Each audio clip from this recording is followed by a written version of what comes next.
एक ब्राह्मण भगवान श्री कृष्ण के परम मित्र थे। वे बड़े ज्ञानी, विषयों से विरक्त, शांतचित्त तथा जितेंद्रिय थे। वे गृहस्थी होकर भी किसी प्रकार का संग्रह परिग्रह न करके प्रारब्ध के अनुसार जो भी मिल जाता उसी में संतुष्ट रहते थे। उनके वस्त्र फटे पुराने थे। उनकी पत्नी के वस्त्र भी वैसे ही थे। उनकी पत्नी का नाम सुशीला था। नाम के अनुसार वह शीलवती भी थी। वह दोनों भिक्षा मांगकर लाते और उसे ही खाते, लेकिन ये बहुत दिन तक नहीं चल सका। कुछ वर्षों के बाद सुशीला इतनी कमजोर हो गई कि चलने फिरने में उनका शरीर कांपने लगता। तब सुशीला का धैर्य थोड़ा कम हुआ और उन्होंने सुदामा जी से प्रार्थना की कि वह अपने बचपन के मित्र श्री कृष्ण के पास जाएं। वे शरणागत वत्सल हैं। यदि अपनी स्थिति से उनको परिचय कराएंगे तो वह अवश्य ही हमारी मदद करेंगे। ऐसा सुनकर वह अपनी पत्नी से बोले, यदि कोई भेंट देने योग्य वस्तु है तो दे दो। तब सुशीला ने पड़ोस के घर से 4 मुट्ठी तंदुल मांगे और अपनी साड़ी का एक टुकड़ा फाड़कर उसमें बांध कर दे दिए।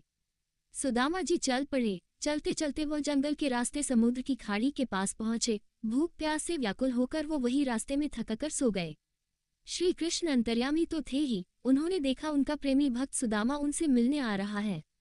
वो नहीं चाहते थे कि सुदामा को किसी प्रकार का कष्ट हो, इसलिए उन्होंने योगमाया से जैसा कहा उन्होंने वैसा ही किया। जब प्रातःकाल सुदामा जी ने अपनी आंखें खोली तो देखा कि द्वारकाधीश भगवान की जय जयकार हो रही थी। सुदामा जी कुछ समझ ना पाए और अपने पास में खड़े व्यक्ति को अपना परिचय देते हुए कहा, मैं श्री कृष्ण का मित्र हूँ और उनसे मिलना चाहता हूँ। उस व्यक्ति ने कहा, वो सामने महल है जहाँ द्वारपाल खड़े हैं, वहां चले जाओ। द्वारपालों को सुदामा की फतेहाल अवस्था देखकर बड़ा आश्चर्य हुआ और उन्होंने सुदामा जी के आने का संदेश श्री कृष्ण को दिया। श्री कृष्ण ने जैसे ही द्वारपालों के मुख से सुना सुदामा आया है, वे पलंग से कूद पड़े, दौड़ पड़े और 7 दरवाजों को पार करते हुए बाहर आ गए। उन्हें देखकर भगवान श्री कृष्ण के आंसू बहने लगे और उन्होंने सुदामा को अपने हृदय से लगा लिया। द्वारपालों को ये देखकर बड़ा आश्चर्य हुआ। सुदामा भी अपने बचपन के सखा को देखकर आनंदित हुए। उनके नेत्रों से भी अश्रुधारा बहने लगी। श्री कृष्ण सुदामा का हाथ पकड़कर अंदर ले आए और उन्हें अपने पलंग पर बैठा दिया। स्वयं नीचे बैठ गए और सुदामा जी के चरण अपनी गोद में रखे। भगवान श्री कृष्ण ने रुक्मणी जी से थाल और जल मंगवाया। वह जितनी देर में जल ला ही रही थी, श्री कृष्ण ने अपने आंसुओं से ही उनका चरण प्रक्षालन कर दिया। भगवान ने सुदामा जी का पांव देखा तो उसमें कांटा चुभा हुआ था। भगवान ने बिना किसी देरी के झट अपने मुख से ही कांटे को निकल दिया।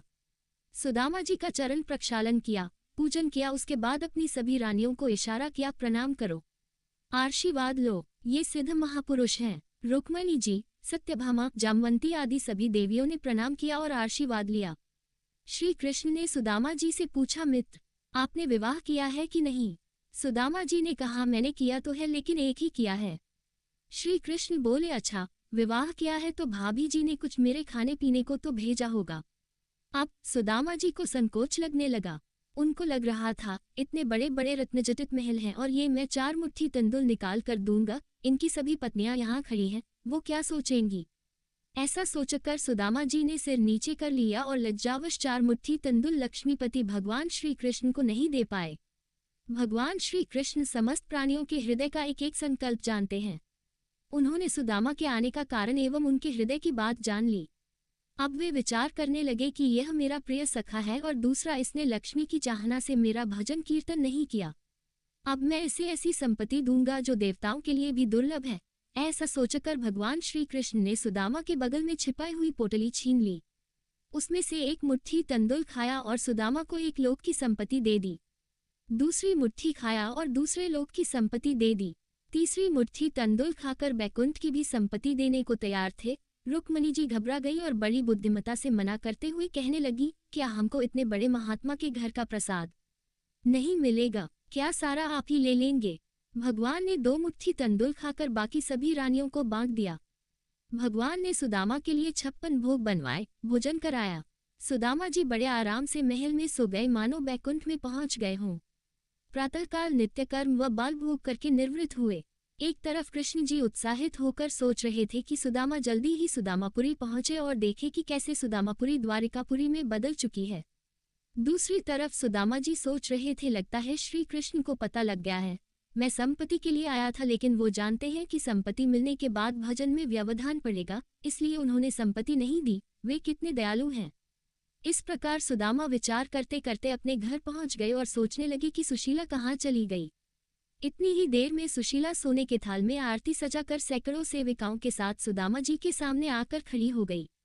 ये देखकर सुदामा जी की आंखों से आंसू बहने लगे और वह सोचने लगे, धन्य है प्रभु जो छिपकर देते हैं, बताते भी नहीं कि मैंने दिया है। भगवान श्री कृष्ण की उदारता और प्रेम देखकर सुशीला और सुदामा ने निश्चय किया कि वे त्यागपूर्वक निरासक भाव से महल में रहते हुए भगवान की भक्ति करेंगे। इस प्रकार भक्ति करते हुए दोनों भगवान श्री कृष्ण के धाम को प्राप्त हो जाते हैं।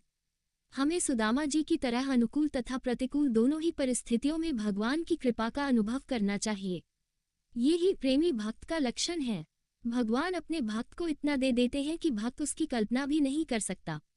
जितना भगवान अपने भक्त से प्रेम करते हैं उतना कोई नहीं कर सकता।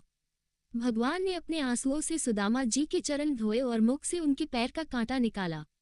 ये भगवान के अलावा और कौन कर सकता है।